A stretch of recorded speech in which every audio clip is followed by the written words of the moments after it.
Hello, my name is Tom Holoien and I'm a graduate student in the astronomy department at The Ohio State University.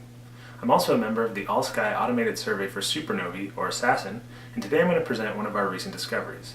Our findings can be found in our recent paper titled Discovery and Observations of ASASSN-13db, an EXor Accretion Event on a Low-Mass T Tauri Star. The ASASSN survey scans the extragalactic sky visible from Hawaii roughly once every 5 days in the V-band. Our transient detection pipeline was triggered on September 24, 2013, and a cross-check of the transient's position in archival SDSS data revealed that the source was a red star named SDSS J0510. The star is within a few degrees of the Orion Nebula, a region of star formation, and we assume that the star is at roughly the same distance. Inspection of our data, shown here, indicate that the source brightened from a V-band magnitude of about 18 to a peak magnitude of roughly 14.1 over the span of about 2 weeks. We announced this discovery in an astronomer's telegram and named the source ASASSN-13db. We triggered spectroscopic follow-up with the Magellan Echelon spectrograph on September 26, 2013 to further investigate the object. Our observations show that the spectrum of ASASSN-13db was highly unusual.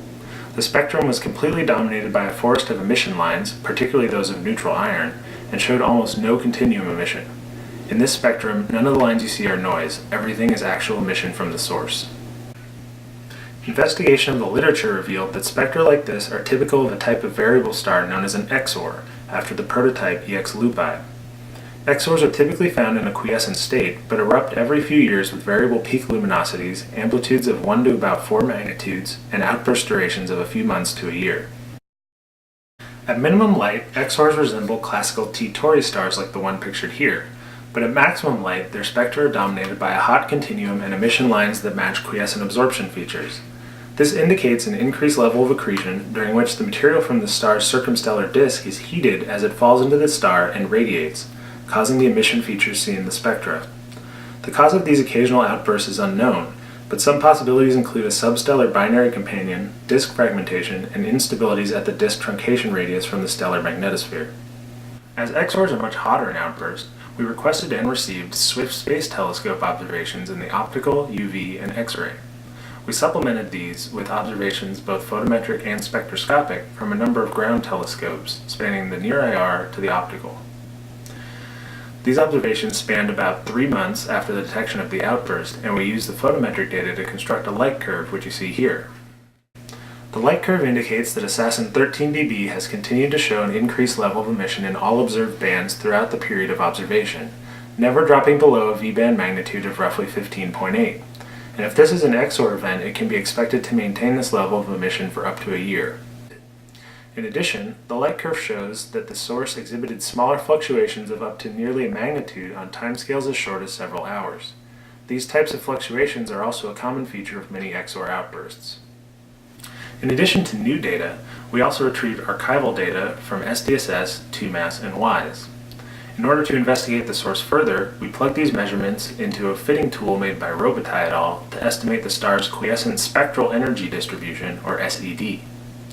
We also used the new data to plot the SED of the source in outburst and attempt to fit a blackbody curve to this data in order to estimate the increased thermal emission present in ASASSN-13db. The results are shown in this figure. The red points indicate quiescent data, and the best fit model from the fitting tool is shown in red. This model is a good fit to a Class II young stellar object with a luminosity of roughly 0.1 solar luminosities, a mass of 0.15 solar masses, and an effective temperature of about 3100 Kelvin.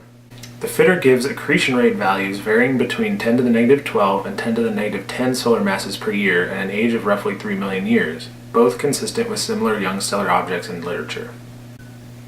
The outburst data, shown as blue points in the figure, are well fit by a 4855 Kelvin blackbody curve, shown as a blue dashed line.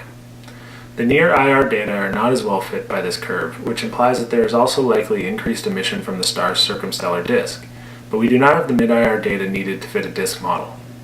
Integrating over this blackbody curve gives a lower limit to the luminosity in outburst of 0.2 solar masses. Using two separate methods, we calculate lower limits on the accretion rate in outburst of a few times 10 to the negative 8 solar masses per year.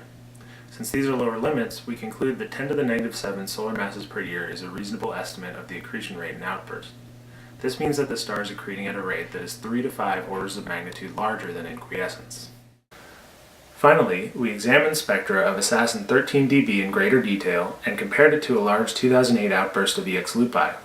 In this figure, you can see a number of spectra obtained throughout the outburst. In all epochs, the spectra are dominated by emission lines, with later epochs showing stronger features. Some of the strongest features are identified in the December 3 mod spectrum, which also shows signs of an underlying red continuum appearing. These figures show continuum normalized spectra of ASASSN-13db in red and blue compared to a spectrum of the 2008 outburst in EX Lupi shown in black. All the identified features of the EX Lupi spectrum are present in the ASASSN-13db spectra, but the ASASSN-13db spectra also show many features not present in the EX Lupi spectrum. Similarities between ASASSN-13db and EXors in literature lead us to conclude that ASASSN-13db is likely an EXor event. However, the outburst magnitude and the presence of several unique spectral features more closely resemble the 2008 outburst of EX Lupi than a traditional EXor event. In addition, SDSS J0510 also experienced a similar, previously unannounced outburst in late 2010, indicating it may be experiencing these large-scale events on a more rapid timescale than is typical for an EXor. It would also be one of the lowest mass T Tauri stars to ever host such an event. If you'd like to know more about this work, please see our paper which is posted on the archive. Thank you.